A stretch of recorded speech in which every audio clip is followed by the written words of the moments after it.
Back. Hope you had a good Easter break. Enjoyed yourselves, relaxed, and ready for the work over the next few weeks. So, the thing that we wanted to continue on from today was looking at the idea of reading angles. You guys have done a lot of work for me previous to Easter break on naming angles and the differences between, say, acute angles and reflex angles, obtuse angles, and so on. Now we need to practice how to read them, how to measure them and see what they actually represent. So just to recap the stuff that you guys had mentioned previously there, you can see we use this kind of slanted L shape, like an italic L if you want to think about it like that, to represent an angle, because it looks like an acute angle, and we can use the three letters that are associated with them to name that angle. So in this case, I can have the angle ABC. I can name it the angle ABC, start, middle, finish, or alternatively, if we're looking at it the other way, CBA. That's fine as well. C to B to A.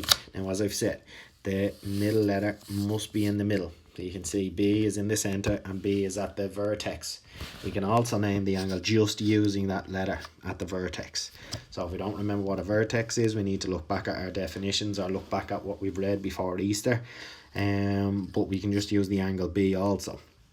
Now, I've recreated this angle up here, down here with my protractor to show you how to read the angle. So you can see I'm reading the protractor from the inside numbers. So the scale on the inside here, you can see it.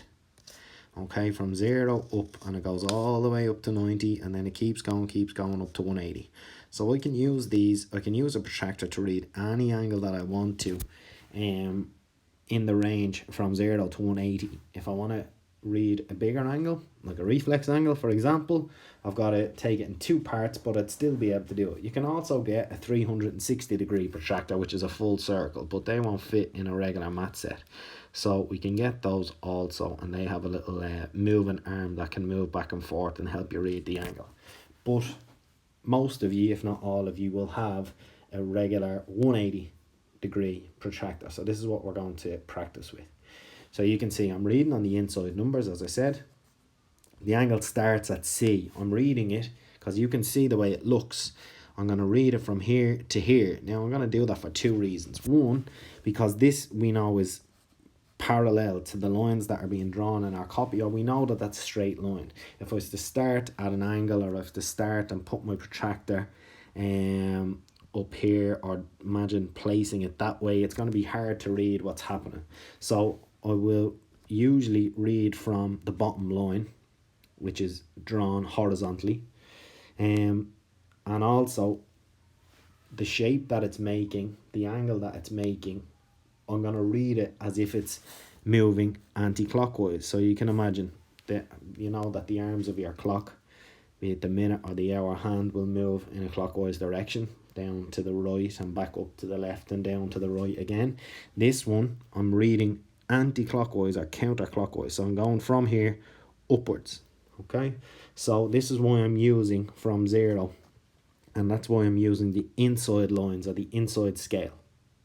Now, that is the simplest way I can see how to do it. Alternatively, what you could do, as I've said here, we could also read from A to C. You could read that the point at A on the outside scale is 130, and at the point on C is 180. And what you could do is you could subtract the two of those and get your answer then. And you can see in this case that it's 50 degrees. Okay, so from C to A is 50 degrees. Alternatively, the way I could write it, I could write the angle ABC is equal to 50 degrees, or CBA is 50 degrees, or the angle B is 50 degrees. So that's the three ways I can write that, and I would expect you to be writing one of those to show you that you've got your answer correct. Now, what I want to show you now is to when we're reading on the outside scale, and I'm going to do it with an obtuse angle in this case. Okay, so you can see I've got the angle DEF here, so it looks like this. I know I've got the picture with this protractor on it already, but the angle looks like that. F. D there, E is the vertex, and F is there, and I've got an angle like that. So I can see straight away that that's larger than 90 degrees.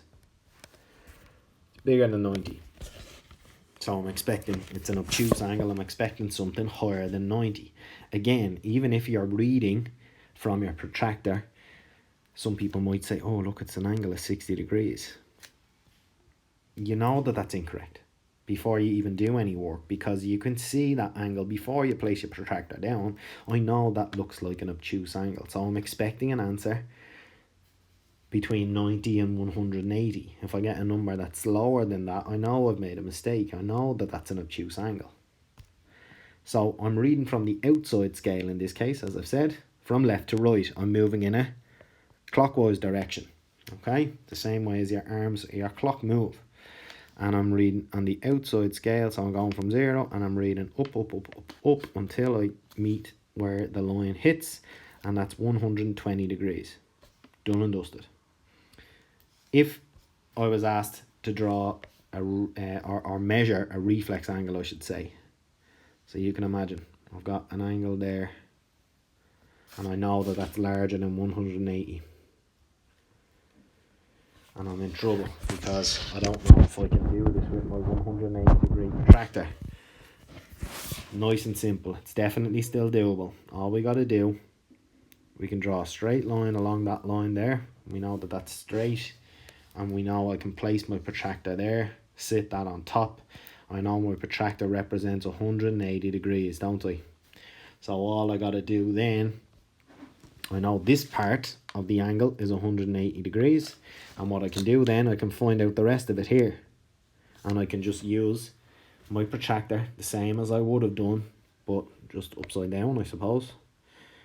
I can pop it on there, and I can read from here to here, and I'll get my measurement of whatever it might be. Let's say that it's, again, that's a big angle, that's going to be more than 90. Let's say that it's 120 degrees.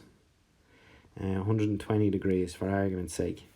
And then all I got to do is add those two parts together. I know I've got the 180 on top, I've got the 120 underneath, and I add the two of those together to give me the full angle of the reflex angle that I'm talking about. In this case, that would be 300 degrees. Done and done. Okay, so that's all there is to it. So we've got our acute angle here, we've shown you how to do it.